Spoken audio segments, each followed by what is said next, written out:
집 관련된 영상이었어요. 김나영님의 유튜브 채널에 저의 집을 공개를 한 적이 있었거든요. 세종 1년, 세종 2년처럼 나는 작년인 나영 1년이다. 커튼과 샤워볼과 모든 것도 그냥 통일시키고 어디서 터키 삽니다. 거기서 사오신 거예요. 을지로 4가에 있는 동경 사람이 있어서 이 집의 기본적인 레이아웃을 건드리지 않는다. 할 수 있는 한 가장 근원적인 수리를 한다. 현실적인 이유도 꽤 많이 들어갔거든요. 굴복 조약문 같아요.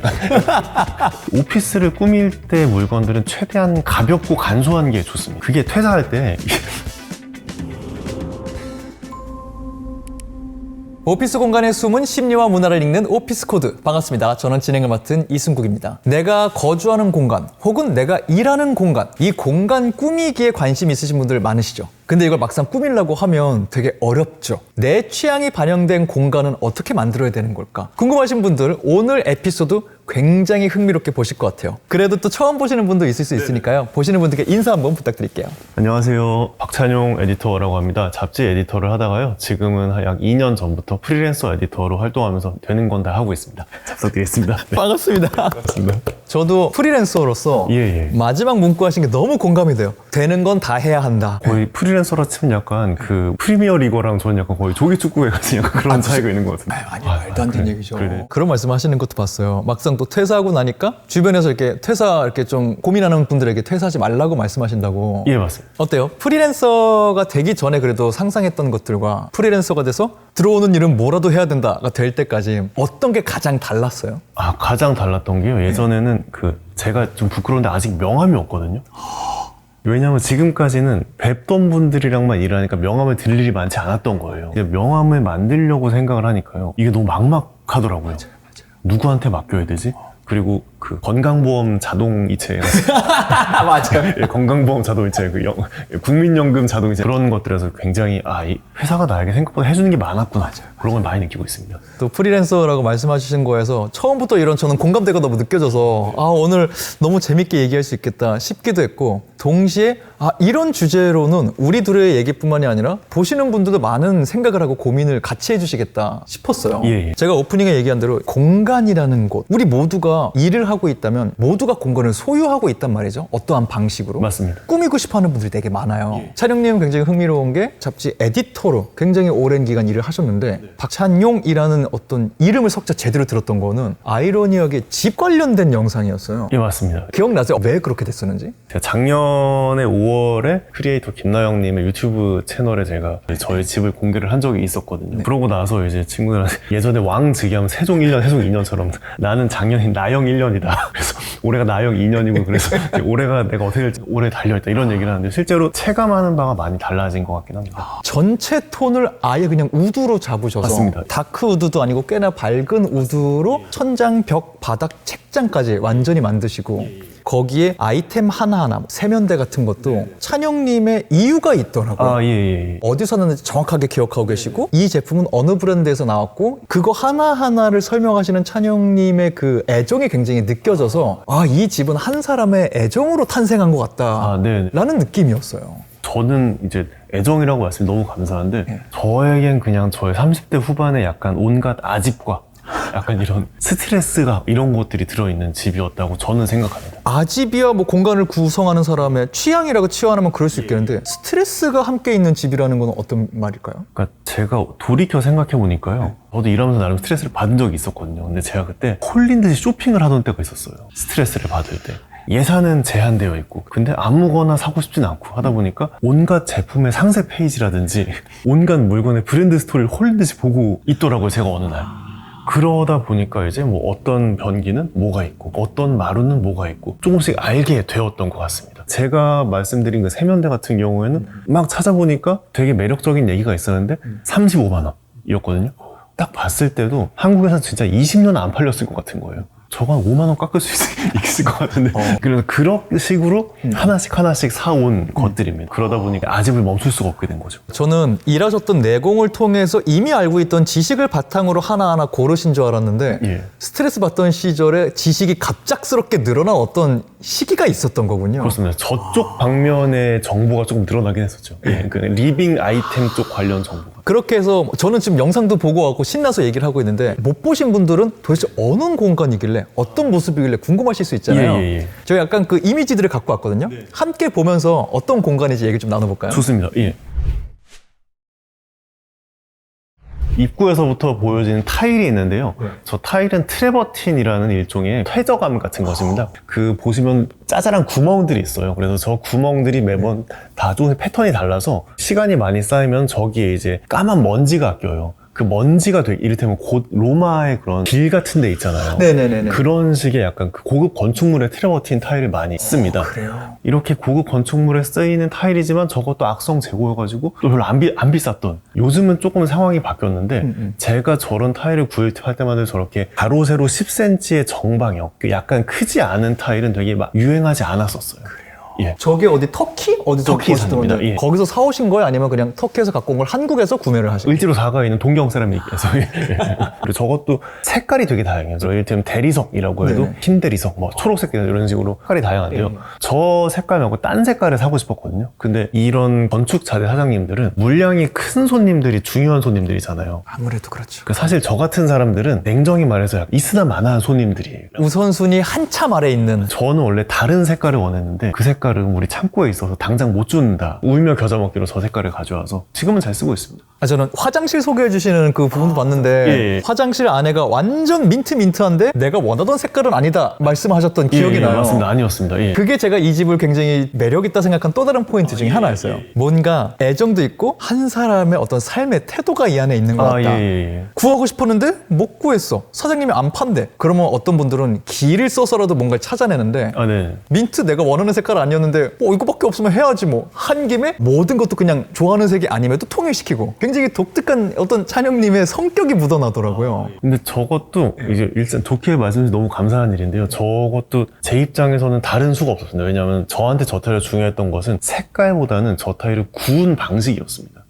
타일을 보통 구울 때 이제 온판에다 이 위에 유약을 바르고 이렇게 유약을 바른 다음에 굽잖아요. 저거는 지금 유약을 안 발랐거든요. 차르게 색깔을 넣어가지고 바로 구운 거예요. 저거를 이거 풀 바디라고 하죠. 풀리 바디니까. 그래서 저게 되면 뭐가 좋으냐면은 타일이 이렇게 층이 있잖아요. 그러면은 풀 바디가 아닌 경우에 여기랑 여기랑 색이 다릅니다. 당연하겠죠. 여기는 유약을 발랐으니까. 예. 네네. 근데 그렇게 되면은 이렇게 했을 때 이 안쪽 색깔이 여기 드러나게 돼요. 뭔지 알아요.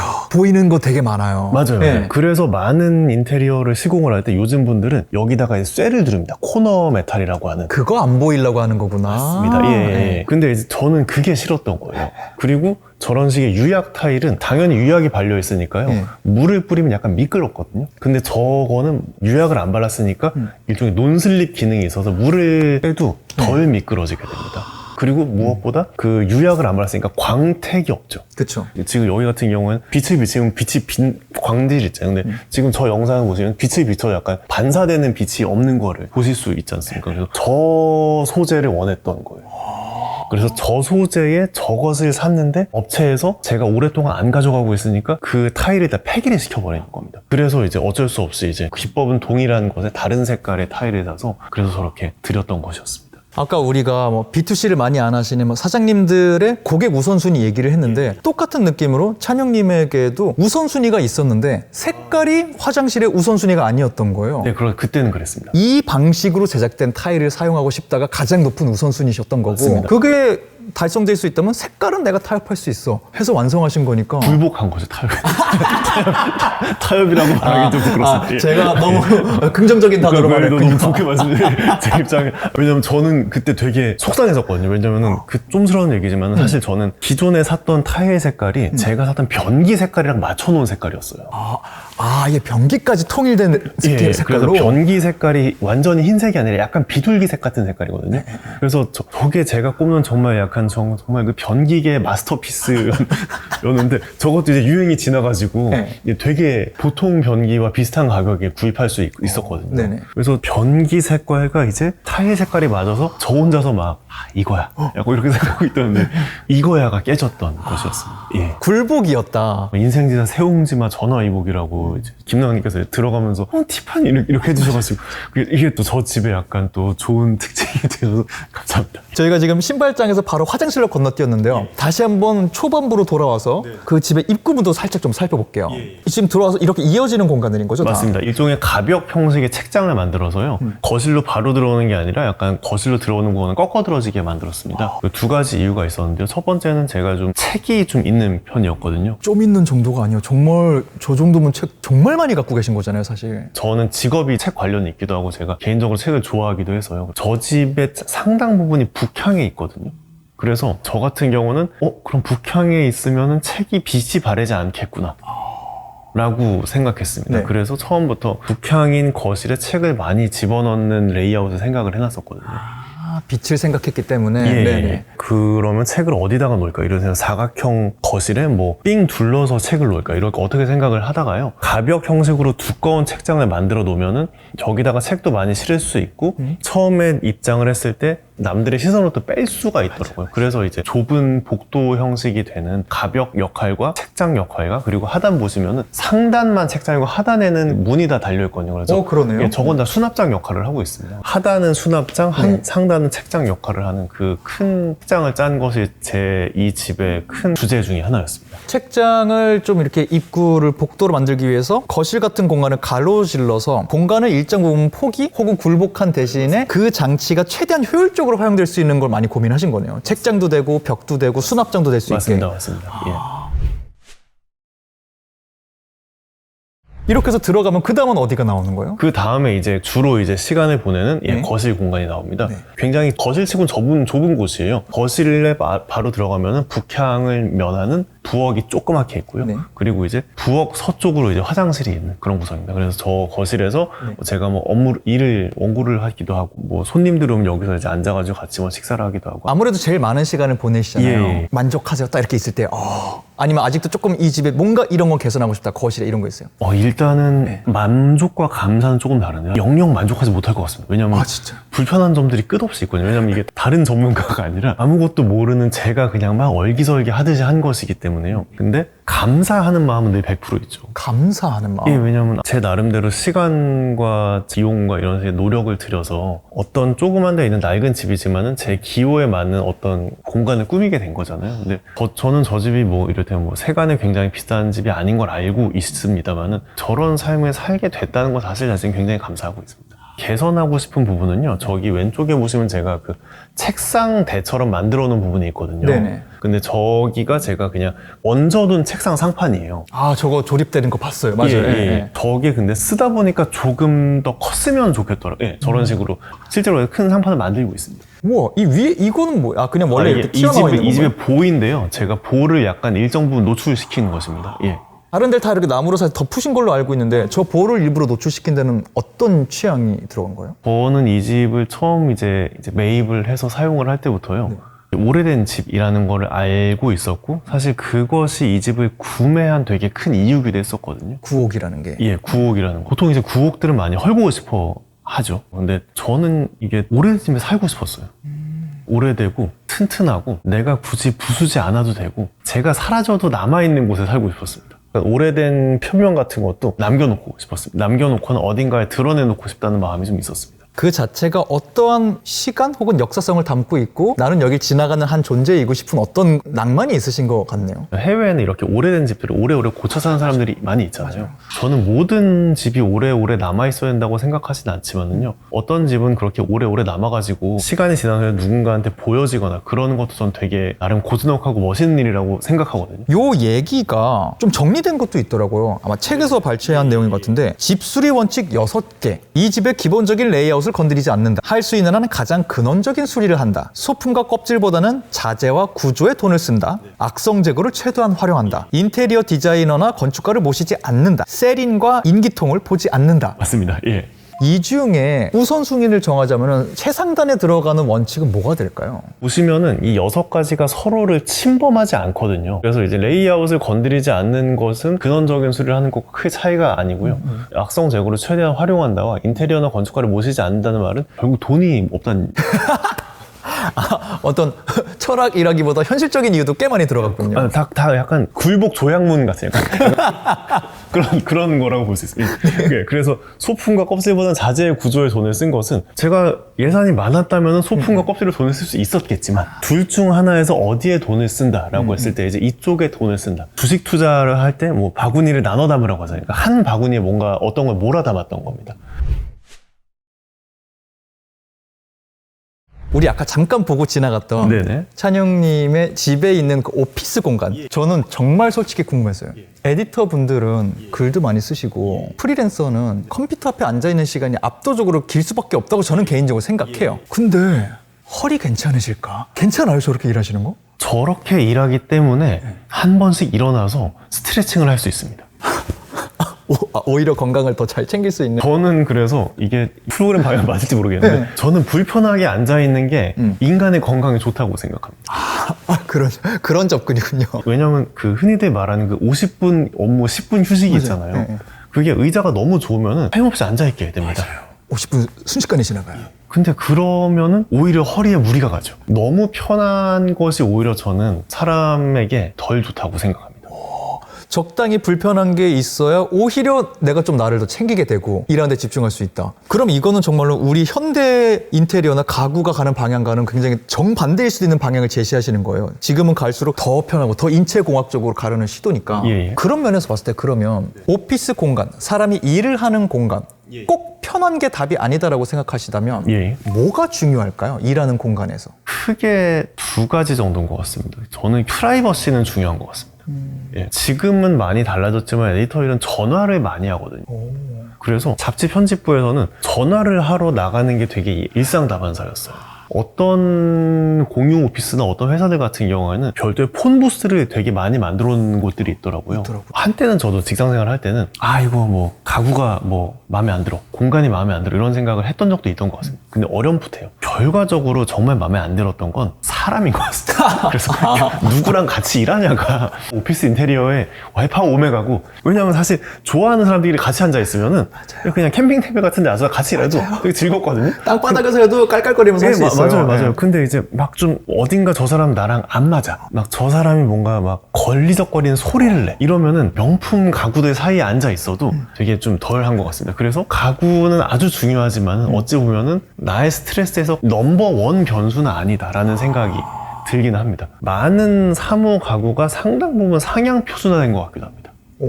왜냐면 지금 뭐 흔히들 쓰는 뭐 어디에나 있는 바퀴 달린 의자, 뭐 일반 사무용 책상 이런 것들 있잖아요. 근데 그런 거 보면은 다 땡길 때 소리 안 나고 매끈하게 빠지고 이러잖아요. 근데 제가 그 가구를 의뢰해 보니까 저렇게 매끈하게 빠지는 책상 같은 걸 만드는 게 진짜 쉬운 일이 아니거든요. 그 기술 자체도. 제가 혼자 프리랜서 일하면서 제가 지금까지 모신 그 사장님들을 되게 사과하는 마음을 좀 갖게 됐어요. 그러니까 저렇게 사무용 가구를 깔아주는 것만은 보통 일이 아니더라고요. 막 서랍, 뭐 이런 뭐 책상, 뭐 인터넷 나오는 뭐 전선 나오는 구멍 이런 것들이 다 보통 디테일이 아니다라는 생각을 좀 되게 많이 하게 됐습니다. 정리하자고 하면은 사실 제일 중요한 거는 공간이 아니라 누가 일하고 있는가 나와 함께. 그렇습니다. 요거를 우리가 잊지 말아야 될 것 같다. 예, 그리고 직장의 소중함. 이건 완전 사족적인 질문일 수도 있는데 대-AI 시대잖아요. 예. 그 모든 거를 지금 AI가 어떤 방향이 됐든 모든 사람들이 하는 일에 시간을 단축해주고 있고 네네. 그 끝에는 인간을 대체하게 될 거다라는 전망도 있단 말이죠. 예. 어때요? 직업적으로도 AI가 대체될 것이다 라는 어떤 부분에 대한 고민을 하고 계신지 궁금해요. AI가 나오기 전부터 저는 늘 제가 대체될지 모르다는 두려움이 있었거든요. 그래서 AI가 없다고 내가 안 망하나? 약간 그런 생각을 사실 저는 늘 하고 있습니다. 그래서 이제 AI가 뭐 모두에게 화두긴 하죠. 근데 이게 제가 만약에 대체된다면 저는 그게 AI 때문은 아닐 거라고 생각합니다.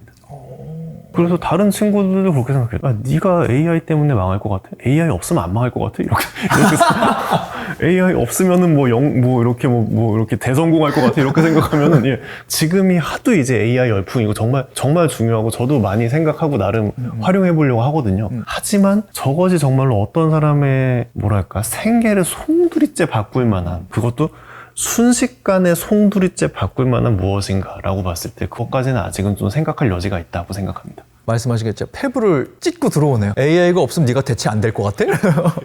널 대체할 사람이 널리고 널렸는데 AI만 신경 쓸 게 아니에요. AI보다 뭐 이를테면 뭐 연내 뭐 사내 평가, 뭐 희망퇴직 이런 예, 우리 앞에 이런 더 많은 위기들이 많이 있기 때문에. 프리랜서라면 마지막으로 했던 클라이언트랑 나랑 성격이 안 맞아서 일이 성사가 안 되는 경우도 많아요. 맞아요.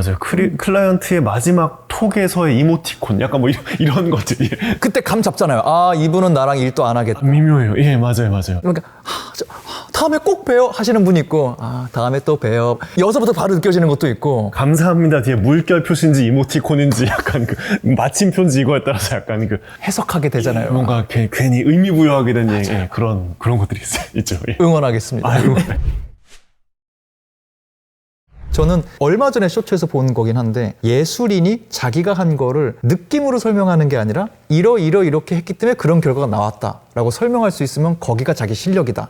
이런 말을 하더라고요. 예. 저는 그게 딱 찬영님에게 대입되는 말인 것 같아요. 정말로 자기 취향을 알고 계신 분인 것 같다, 정확하게. 이런 생각을 좀 많이 하게 되거든요. 취향이라는 것은 어떻게 정의하고 계신지부터 좀 여쭤보고 싶었어요. 아, 네. 저는 그냥 단순히 제가 좋아하는 기호라는 것이 그냥 요즘 사람들이 말하는 취향이라고 생각합니다. 내가 무엇을 왜 좋아하는가, 네. 그것이 전부라고 생각합니다. 그럼 내가 갖고 있는 기호라고 봤을 때 개인적으로 나는 이런 취향의 사람이야. 네네. 떠오르시는 키워드 있나요? 찬영님을 설명할 수 있는 취향 키워드? 저는 제가 되게 수더분한 사람이라고 생각하고 있습니다. 제가 이 집에 쓴 거의 모든 소재가 자작나무인데요. 자작나무 합판은 합판 중에 그렇게 비싼 합판이라거나 고급 목재가 아닙니다. 네. 어디에서나 쉽게 구할 수 있고요. 사실 강남권에 지금 여기 이 인터뷰를 하고 있는 곳에서도 전화 한 통이면 구할 수 있는 그런 아주 간단하고 대중적인 소재입니다. 근데 저는 그런 소재를 좋아하고요. 말하자면 옷으로 치면은 캐시미어보다는 울을 좋아하는 그런 사람인 겁니다. 이렇게 편하게 어디서나 입고 쓸 수 있고 값비싼 거보다는 좀 저렴하지만 내 나름의 의미를 찾을 수 있는. 나의 취향을 설명할 수 있다는 건 내 과거에 꽤 많은 시간을 들여서 취향을 확인하는 과정을 거치셨다고 좀 생각이 드는데, 그렇죠. 예. 이런 취향에 관심 있는 분들에게 도움이 될 수 있는 방법이 있을까요? 내 취향을 알아보는 법, 더 나아가서 나에게 좋은 걸 찾아내는 법, 이런 거는 예. 좀 어떻게 좀 우리가 효율적으로 이룩할 수 있을까요? 그 답은 제가 조금 드리기 어려운 것이요. 왜냐하면 제가 전혀 효율적이지 않은 방법으로 제 인생 전체를 낭비하면서 이제 제가 무엇을 좋아하는지 전 찾아냈다고 생각하기 때문이거든요. 네. 저는 직업 자체가 여러분 이 물건은 어떠해서 어떤 게 좋은 것이고 어떤 의미가 있는 것입니다를 설명하는 잡지 에디터라는 일을 해왔던 거예요. 그러니까 저는 사실은 어떤 물건을 들여다보는 게 직업의 일부기도 했고 저의 그 큰 기호기도 했죠. 그러니까 제 삶의 일정 부분과 일정 시간을 그것을 찾는 데 많이 썼다고 생각합니다. 하지만 모두가 그런 곳에 자신의 소중한 인생의 시간과 자원을 쓸 필요는 솔직히 없죠. 저는 그래서 가끔씩 정말로 내가 정말 쓸데없는 일에 인생의 시간을 많이 써서 생각을 정말 하기도 하거든요. 그래서 저 같은 경우에는 누군가가 이렇게 해보고 싶다, 뭔가 그럴싸한 걸 알아보고 싶다라고 하면 말리지 않습니다. 다만 이런 거를 꼭 내가 알아야 하나요? 내가 뭐 삶에서 이런 좋은 것들을 알아야 하나요? 예쁜 걸 알아야 하나요? 라고 누군가 묻는다면 저는 늘 전혀 그럴 필요 없다고 생각합니다. 오히려 그런 걸로 사람을 재단하는 게 좀 성숙하지 않다고 오히려 생각합니다. 그런 식의 요소들이 전혀 없이 그냥 바쁘고 열심히 사는 성실하신 분들도 계시잖아요. 저는 그런 분들에 대한 굉장한 애정이 있거든요. 그런 의미로 이제 제 나름대로는 아까 수수하고 튼튼하고 오래가는 것들에 대한 기호가 있고 그 기호를 갖기까지 시간이 걸렸죠. 하지만은 모두가 그런 기호를 가질 필요는 전혀 없다. 취향이 없으면 현 시대에 세련된 사람이 아니야 라고 말하는데 지금 어떤 풍토에 사실 말씀해 주신 게 굉장히 좀 중요하다고 생각해요. 예. 취향을 개발하고 싶어? 말리지 않아. 적극적으로 해봐. 네네. 뭐 시간 낭비가 될지언정 네가 하고 싶다면 해봐. 맞아요. 근데 그걸 할 시간과 여유가 없이 그냥 자기 삶을 사느라 취향이라는 걸 딱히 못 가진 사람을 이상하게 보지 마. 맞아요. 나쁘게 말하지 마. 맞아요. 이거는 정말로 지금 우리 세대에 굉장히 좀 필요한 말인 것 같다는 생각도 듣습니다. 예. 왜냐면 한동안 획일적인 교육을 벗어나서 각자의 색깔을 가져야 된다는 게 너무 강조되면서 그거를 하지 않으면은 앞서 나가지 못하는 것처럼 되는 풍토가 꽤 있었거든요. 우리나라에도. 예. 그래서 그렇기 때문에 어떤 방식의 삶도 존중받아야 된다는 점에서는 말씀하신 게 정말 중요할 것 같다는 생각이 맞아요. 듭니다. 정말 그렇게 생각합니다. 정말 같은 시대를 성장한 사람으로서 너무 공감됩니다. 아, 네네. 또 어떤 인테리어 전문가를 모시기보다는 좀 정말 그냥 부분 전문업자분들과 그냥 소통을 하면서 직접 뭐 많은 걸 하셨어요. 예, 맞습니다. 저도 굉장히 흥미로웠던 것 중에 하나는 그분들이 가끔 실수하시는 거나 예. 어떤 현장에서 나오는 변수들을 그냥 그대로 포용하시면서 사는 게 꽤 있었어요. 아, 예, 맞습니다. 예. 좁은 공간에 콘센트가 여러 개 있는 부분도 막 맞아요, 있고 맞아요. 멀티탭이 천장에 달려있는 것도 있고 맞아요. 어떠세요? 이렇게 집을 만들기로 했다면 어떤 마음가짐이어야 이것들을 좀 해나가야 할 수 있을까요? 지나고 나서 생각하면. 저 같은 경우는 이제 승국님도 이제 여러 촬영 현장에 계시니까 아시겠지만 현장에서 늘 변수가 있잖아요. 그리고 저도 사실 현장에 실수할 때도 있고 저는 제 현장에 저도 있어 보니까요. 공사 현장에서 그 사장님들이 조금씩 실수하시고 이런 거를 뭐라고 못 하겠더라고요. 그리고 이분들 고생 진짜 많이 하세요. 다 아침에 오셔가지고 막 툭밥 먹고 막 근데 그 이분들께서 너무 고생을 하는 게 제가 상상이 되는 거예요. 시멘트 같은 거를 뭐 40kg짜리 포대를 보면은 사다리 차를 올려야 하는데 사다리 차를 못 올리는 날이 있거든요. 왜냐면 시멘트 5포대 올린다고 사다리 차를 부르기는 애매하니까. 그렇죠. 그리고 이분들께서 막 정말 시지프스처럼 이제 이렇게 들고 올라가세요. 막 근데 이걸 보는 입장에서 저는 이제 영세한 클라이언트니까 가서 뵐 때도 많았거든요. 자연스럽게 이런 생각이 드는 거예요. 내가 이렇게까지 대단한 걸 하고 있나? 내가 이분들을 이렇게까지 고생시킬 정도로 막 진짜 막 세기의 예술을 하고 있나? 정말 그런 생각이 들더라고요. 그게 처음부터 생각하셨던 내가 돈을 이만큼 있으면 뭐든 할 수 있지 해서 전문업자한테 맡겨서 할 게 아니라면 여기 생기는 건 내가 감수해야겠다라는 마음을 처음부터 좀 세팅하셨기 때문에 네네. 많은 어떤 부분에 대해서도 조금 더 말씀하신 대로 인간적인 접근을 하셨을 수 있겠구나 이런 생각이 들기도 하고요. 그래서 여쭤보고 싶어요. 이 서울의 어느 집 이전에 첫집 연대기라는 맞습니다. 예. 저서도 있었잖아요. 예. 이 집, 공간에 대한 애정이 원래 좀 크셨는지 공간이라는 게 찬용님에게는 어떤 의미인지 좀 궁금해요. 저 같은 경우는 첫집 연대기도 그렇고 이 책도 그렇고 100% 저의 생계 때문에 그냥 쓰게 된 거거든요. 저는 사실 저는 이런 생각을 합니다. 여러분 이거 한번 해보시겠어요? 그런 성격이 전혀 아니에요. 그런데 첫집 연대기를 쓸 당시에는 제가 그때 이제 프리랜서를 시작하고 있던 때였었고요. 그때 계약을 했던 출판사랑 뭔가 서로의 일이 꼬여가지고 원래 기획했던 책이 취소가 되기 직전인 상황이었어요. 그리고 출판사가 저를 불러서 얘기를 하는 거예요. 지금 우리 서로 계약하고 있는 게 너무 늦어지고 그냥 서로 일을 끝내자. 아니면은 빨리 쓸 수 있는 책을 뭐라도 하나 쓰라. 그래서 제가 이제 약간 부랴부랴 이제 약간 그 찬장에 막 3분 카레 꺼내듯이 갑자기 찾아온 손님을 모실 때처럼 막 기획안들을 막 그래서 해서 그 중에 하나를 모셨던 게 이제 제가 이제 살던 이제 좌촌의 월세방의 얘기였던 거예요. 그렇게 해서 이 책이 나오게 된 것입니다. 그래서 공간이 누구에게나 나름대로 의미가 있을 수 있죠. 공간의 의미가 무엇이냐라면 대답도 할 수 있습니다. 하지만은 그 두 권의 책들이 저의 공간에 대한 일종의 선언문 이런 것은 전혀 아니긴 합니다. 지금 사시는 집에서 그러면은 여생까지 보내시는 게 목표예요? 기회가 된다면 다른 집으로도 또 가시는 게 좀 머릿속에 있을까요? 만약에 대성한다면 뭐 한두 개쯤 더 꾸미고 싶은 생각은 있으면 뭐 다른 요소가 없으면 아무래도 여기서 좀 오랜 시간을 보낼 것 같습니다. 갑자기 삶이 정말 너무 잘 돼서 네. 다음 집을 내 마음껏 어떻게 해볼 수 있다 하면은 지금 갖고 계신 어떤 판타지가 있을까요? 이렇게 해보고 싶다. 저는 계속 할 수 있는 계속 헌집에 살고 싶거든요. 헌집을 수리해서. 근데 다음 헌집을 산다면은 저는 침실에만 온수 보일러가 도는 집을 만들고 싶어요. 다른 데는 그냥 냉수 돌게? 다른 데는 그냥 난방을 안 깔고요. 난방 아예 안 깔고? 왜요? 동파가 겁나서 그래서 제가 동파로 크게 한번 시달렸었거든요. 그래서 동파란 무엇인가? 동파는 왜 생기는가 생각을 좀 했었어요. 근데 동파의 근원은 결국 그 아래 그 온수 파이프가 돌고 있기 때문이기도 하거든요. 그래서 저 원인을 없애버리고 싶다. 동파 근본 차단. 예. 침실은 내가 어차피 매일 쓸 거고 뭐 어떻게든 조절할 수 있죠. 그렇죠. 예. 동파 없는 집이라면 온돌 없는 집 한번 해보고 싶다는 생각이 있었습니다. 정말 대성하셔서 언젠가 찬용님 집에서 한여름에 패딩 입고 촬영하는 꿈 꾸도록 하겠습니다. 저도 꼭 그래 모습 있었으면 좋겠습니다.